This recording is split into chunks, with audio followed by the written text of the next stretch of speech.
अगला क्वेश्चन जो कि वैलिडेशन से रिलेटेड बहुत ही इंपॉर्टेंट क्वेश्चन होता है, क्वेश्चन ये है कि रीवैलिडेशन क्या होता है और ये क्या ज़रूरी होता है। तो यहाँ पर एक चीज़ आपको मैं बता दूँ थोड़ा सा वैलिडेशन के बारे में कि वैलिडेशन एक ऐसा प्रोसीजर होता है जो कि केवल एक बार परफॉर्म किया जाता है। यही कैलिब्रेशन और वैलिडेशन में डिफरेंस है। वैलिडेशन केवल एक बार परफॉर्म किया जाता है, कैलिब्रेशन हर सर्टेन टाइम पीरियड पे, स्पेसिफिक टाइम पीरियड पे परफॉर्म किया जाता है। और ये कैलिब्रेशन किसका परफॉर्म किया जाता है? इंस्ट्रूमेंट्स का। जितने भी इंस्ट्रूमेंट फार्मा इंडस्ट्री के अंदर यूज़ हो रहे हो सभी का एक स्पेसिफिक टाइम पीरियड के अंदर कैलिब्रेशन परफॉर्म किया जाता है। जैसे यूवी का हर 2 महीने के अंदर, एचपीएलसी का हर 6 महीने के अंदर कैलिब्रेशन परफॉर्म किया जाता है। बट अगर बात की जाए वहीं वैलिडेशन की, तो वैलिडेशन केवल एक बार परफॉर्म किया जाता है। मैंने एक चीज़ और आपसे बोली थी कि इंस्ट्रूमेंट वैलिडेशन एक तरीके से कैलिब्रेशन ही होता है, वो बात सही है। बट यहाँ पर एक चीज़ मैं आपको बता दूँ कि ये चीज़ इंस्ट्रूमेंट वैलिडेशन का मतलब ये होता है कि जब इंस्ट्रूमेंट इंडस्ट्री के अंदर इंस्टॉल होता है तो जो वो कैलिब्रेशन परफॉर्म कर रहे हैं it is called instrument validation. ठीक है, उसके बाद जब भी सर्टेन टाइम पीरियड पे आप जो भी परफॉर्म कर रहे हो इट इज़ कॉल्ड कैलिब्रेशन। ठीक है, बट वो एक वैलिडेशन के रिकॉर्ड की तरह ही काउंट होता है। ये इंपॉर्टेंट, थोड़ा सा इसके अंदर कंफ्यूजिंग है, बट मैं आशा करता हूँ कि आपको ये चीज़ क्लियर हो गई। और ये केवल इंस्ट्रूमेंट वाले केस के अंदर ही होने वाला है। बाकी जितनी भी प्रोसेस वैलिडेशन हो गया, क्लीनिंग वैलिडेशन हो गया, जो भी मेथड्स हैं जिनका भी आप वैलिडेशन परफॉर्म करते हो, तो वैलिडेशन केवल एक बार परफॉर्म किया जाता है। Result according to specific regulatory के हिसाब से मिल रहे हैं, जो हमको गाइडलाइन के हिसाब से दिए गए हैं। अगर रिजल्ट हमको मिल गया, हमारा वैलिडेशन पास हो गया है, तो फिर आप उस मेथड को यूज़ कीजिए। चाहे आप क्लीनिंग मेथड को यूज़ कीजिए, प्रोसेस को यूज़ कीजिए, ठीक हो गई बात। बट रीवैलिडेशन कब करना पड़ता है इसको हमको समझना होगा। देखिए, रीवैलिडेशन इसलिए किया जाता है जिससे कि हमको एक चीज़ क्लियर हो पाए कि हम जो मेथड हम यूज़ कर रहे हैं वो रिलायबल है और इसके अंदर किसी भी तरीके के चेंजेस नहीं हो रहे हैं। रिजल्ट्स हमको मिल रहे हैं वो एक जैसे मिल रहे हैं, उनके अंदर एक्यूरेसी और प्रिसीशन है। ये भी कह सकते हैं कि रीवैलिडेशन करने का एक बहुत बड़ा रीज़न होता है कि जो भी कंडीशन है वो हमारे कंट्रोल में। इसको समझना होगा कि रीवैलिडेशन कब किया जाता है। जैसे मैंने आपको बताया कि वैलिडेशन केवल एक बार होता है। रीवैलिडेशन तब होता है जब आप प्रोसेस, जो भी आप प्रोसेस यूज़ कर रहे हो जिसको हमने पहले वैलिडेट कर दिया था, उसके किसी भी एक पैरामीटर में अगर चेंजेस हो जाते हैं, किसी भी चीज़ में अगर आप कोई चेंज कर रहे हो, कोई भी आपने मेथड को वैलिडेट किया, अब आप उसको यूज़ कर रहे हो, बट अब आपने उसके अंदर कोई चेंज किया है, तो एक तरीके से वो मेथड पूरी की पूरी चेंज हो गई है। भले ही आपने एक छोटा सा पैरामीटर चेंज किया था, तो आपको उसको फिर से वैलिडेट करना होगा, फिर ही आप उस मेथड को यूज़ कर सकते हो। अब आपको समझ में आ रहा होगा, फिर भी मैं आपको क्लियर करता हूँ। जैसे मैंने बोला मेथड, अब मेथड के एग्जाम्पल ले लेते हैं। मैं बात कर रहा हूँ HPLC मेथड की। अब HPLC मेथड के अंदर मैंने बोला कि कोई भी कॉलम यूज़ कर रहे हैं, मैंने कॉलम को चेंज कर दिया तो ये एक पैरामीटर चेंज हो गया। या मैं बोलता हूँ कि जो बफर है वो पहले मैं 5 pH का यूज़ कर रहा था, अब मैं उसकी pH 6 कर देता हूँ, तो यहाँ पर भी एक पैरामीटर मैंने चेंज कर दिया, तो मुझे उस मेथड को फिर से वैलिडेट करना होगा। ठीक है, या आप कह सकते हैं कि जो मोबाइल फेस का रेशो था उसको मैं चेंज कर देता हूँ, तो ये भी एक चेंज हुआ मेथड के अंदर, तो फिर से मुझे उसको वैलिडेट करना होगा। मतलब अगर आप मेथड के किसी भी एक पैरामीटर को चेंज करेंगे तो उस मेथड को आप तब तक यूज़ नहीं कर सकते हैं जब तक आप उसको रीवैलिडेट नहीं कर सकते हैं। साथ ही साथ रीवैलिडेशन तब भी किया जाता है अगर कोई मेथड वैलिडेट होकर आ गई है और ये R&D के अंदर वैलिडेट हुई है और अब ये आप यूज़ कर रहे हो मेथड को। जब आप यूज़ करते हो और बार बार उसके रिजल्ट्स के अंदर हमको वेरिएशन दिखाई दे रहा है, चेंज हो रहे हैं, बार बार रिजल्ट एक जैसे नहीं आ पा रहे हैं, तो हमको फिर से उस मेथड को रीवैलिडेट करना पड़ेगा। फिर रीवैलिडेट का मतलब है फिर से वैलिडेट करना, एक बार और उसको वैलिडेट करके देखना और ये चेक करना कि रिजल्ट्स में कोई चेंजेस तो नहीं हो रहे। तो 2 बहुत बड़े रीज़न होते हैं किसी भी चीज़ को रीवैलिडेट करने के लिए। वो रीज़न ये होता है, ये कह सकते हैं वैलिडेशन को फिर से परफॉर्म करने के लिए। पहला, एक बार वैलिडेशन करने के बाद अगर आपने उस मेथड के अंदर, उस एक्टिविटी के अंदर कोई चेंज किया है, उसके कोई भी पैरामीटर आपने चेंज किए हैं, तो आपको फिर से उसको रीवैलिडेट करना पड़ेगा। साथ ही साथ मेथड वैलिडेट होने के बाद जब यूज़ होने लगी वो, और यूज़ होने के बाद भी उसके रिजल्ट्स में बार बार वेरिएशन हो रहे हैं, चेंजेस हो रहे हैं, तो भी आपको उस मेथड को रीवैलिडेट करना होगा। यहाँ पर एक चीज़ मैं आपको और बता चुका हूँ कि वैलिडेशन और कैलिब्रेशन के अंदर मेजर डिफरेंस यही है कि वैलिडेशन केवल एक बार परफॉर्म किया जाता है, वो दूसरी बार तभी परफॉर्म किया जाएगा, 2 रीज़न। और कैलिब्रेशन हर स्पेसिफिक टाइम पीरियड पे इंस्ट्रूमेंट का परफॉर्म किया जाता है। या आप ये भी कह सकते हैं कि कैलिब्रेशन जो होता है वो वैलिडेशन के अंतर्गत आने वाली चीज़ है। ठीक है, या कैलिब्रेशन वैलिडेशन की एक ब्रांच है। ठीक है, मतलब वैलिडेशन एक बहुत बड़ी प्रोसेस होती है और उसके अंदर कैलिब्रेशन भी आता है।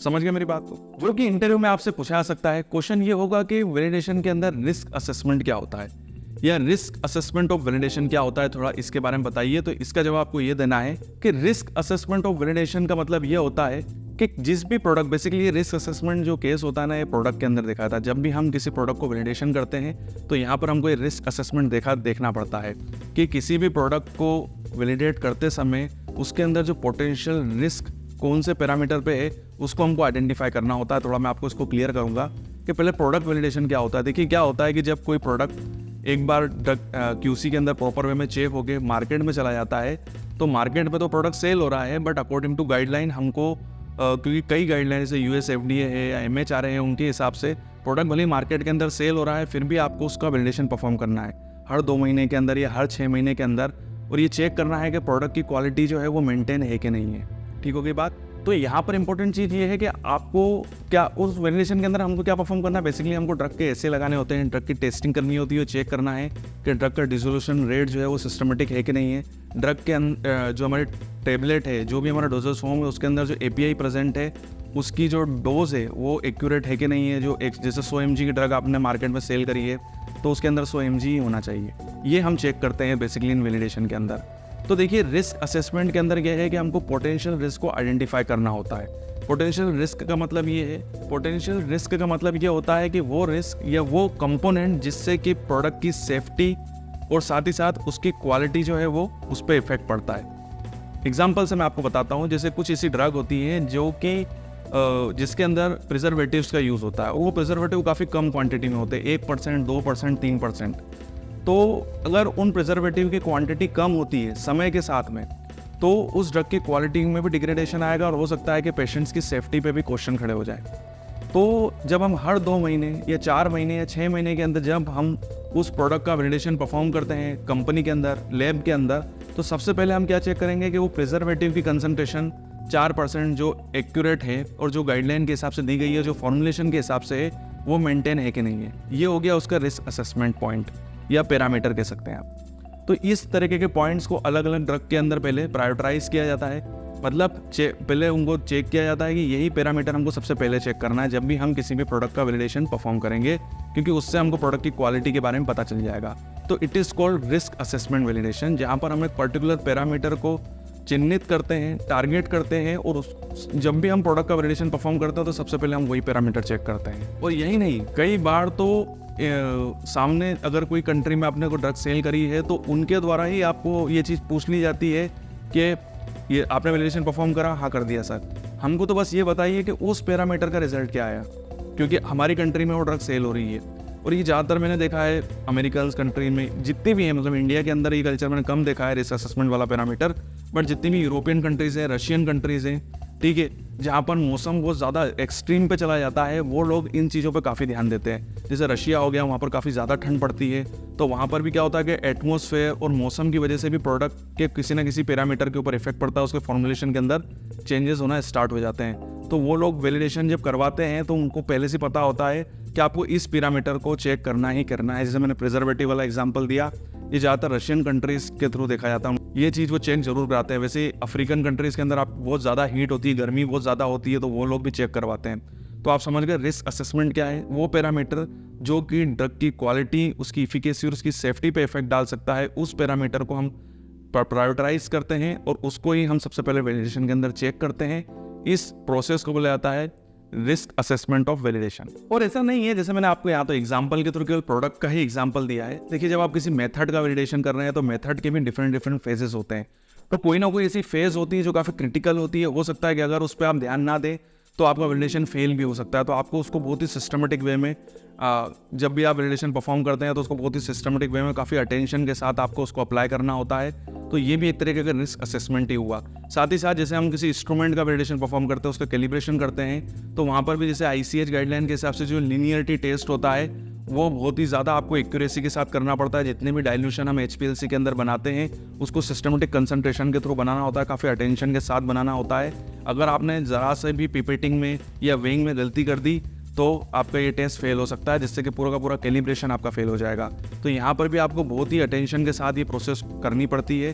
तो ये भी एक तरीके का रिस्क असेसमेंट हो गया। तो कहने का मतलब ये है कि उन पैरामीटर्स को आइडेंटिफाई करना जिसकी वजह से आपका वैलिडेशन फेल हो सकता है, वो भी एक तरीके का रिस्क असेसमेंट ही हो गया। साथ ही साथ प्रोडक्ट वाला एग्जांपल मैं आपको बता ही चुका हूँ। अगला क्वेश्चन जो है वो डॉक्यूमेंट से रिलेटेड है। ये काफ़ी बेसिक क्वेश्चन होगा कि जब भी हम वैलिडेशन परफॉर्म करते हैं तो किस तरीके के डॉक्यूमेंट्स को यूज़ करते हैं, रिक्वायर्ड होते हैं। तो इनका आंसर ये है, टोटल 7 ऐसे बेसिक डॉक्यूमेंट्स होते हैं जो कि वैलिडेशन के प्रोसेस के अंदर यूज़ किए जाते हैं या जिनकी रिक्वायरमेंट होती है।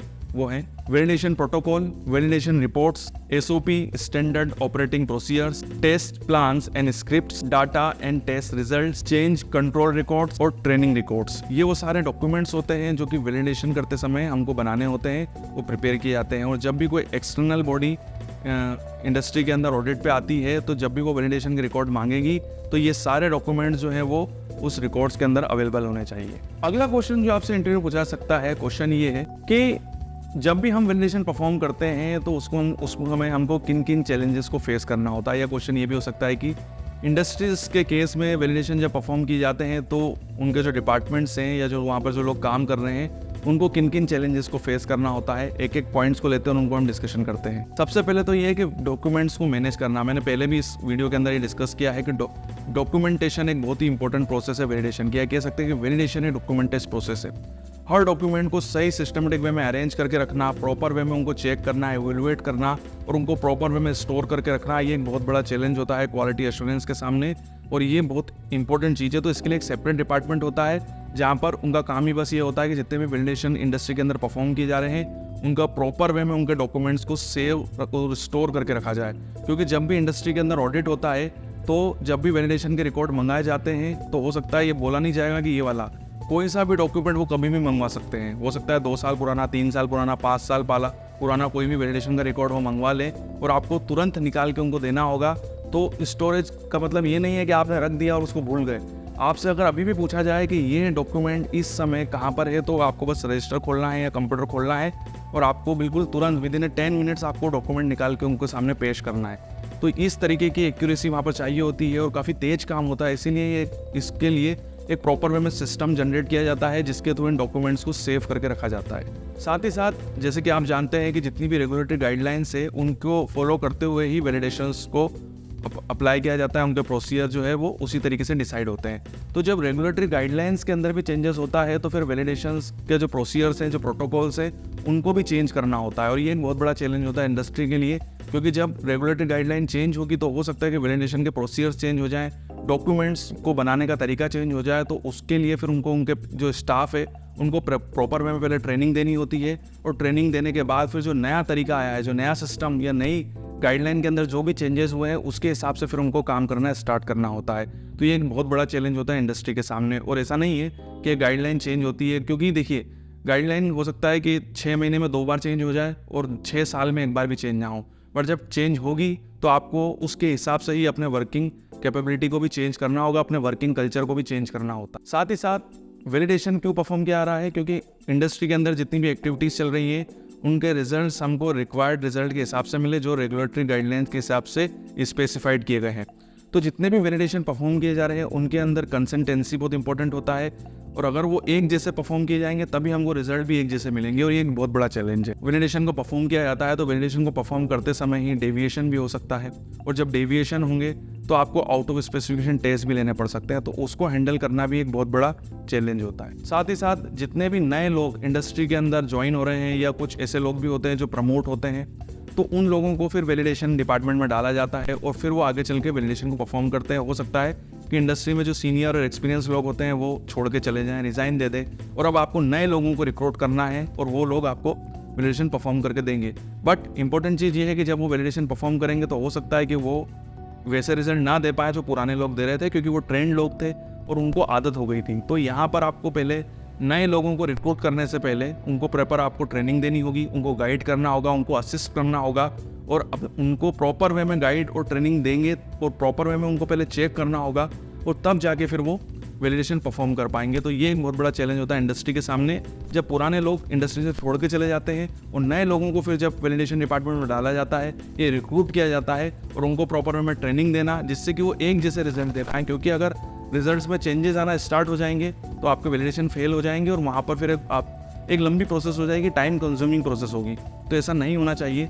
इसीलिए नए लोगों को जब रिक्रूट किया जाता है तो उनको एक प्रॉपर ट्रेनिंग शेड्यूल दिया जाता है, उनको प्रॉपर ट्रेन किया जाता है, प्रॉपर वे में उनको ठोक बजा के चेक करके ही फिर वैलिडेशन उनसे करवाया जाता है। और अगला जो चैलेंज है वो भी इसी से ही जुड़ा हुआ है कि आपने जब नए लोगों को लेके आ गए हो पुराने लोग आपके चले गए हैं, अब उनसे आप कोई अपेक्षा रखनी है कि वो पुराने लोगों की तरह ही रिजल्ट आपको दे, वैसा ही वैलिडेशन परफॉर्म करे, किसी भी तरीके की गलती ना करे, डॉक्यूमेंट सही बनाए, एक्यूरेट बनाए। और ये चीज़ उनके साथ उम्मीद रखना, ये भी एक बहुत बड़ा चैलेंज है कि नए लोगों को पुराने लोगों की तरह परफॉर्म करवाना और जल्द से जल्द बिना कोई गलती किए, ये भी अपने आप में बहुत बड़ा चैलेंज होता है। साथ ही साथ कई बार तो ऐसा भी होता है कि इंडस्ट्री से काफ़ी लोग चले जाते हैं, वैसा भी हो सकता है। अभी तो मैंने बोल दिया कि आपने उनको, वो अगर चले गए, छोड़ के चले गए, तो आपने नीचे लोग जो आपका बैकअप था उसको ले आए।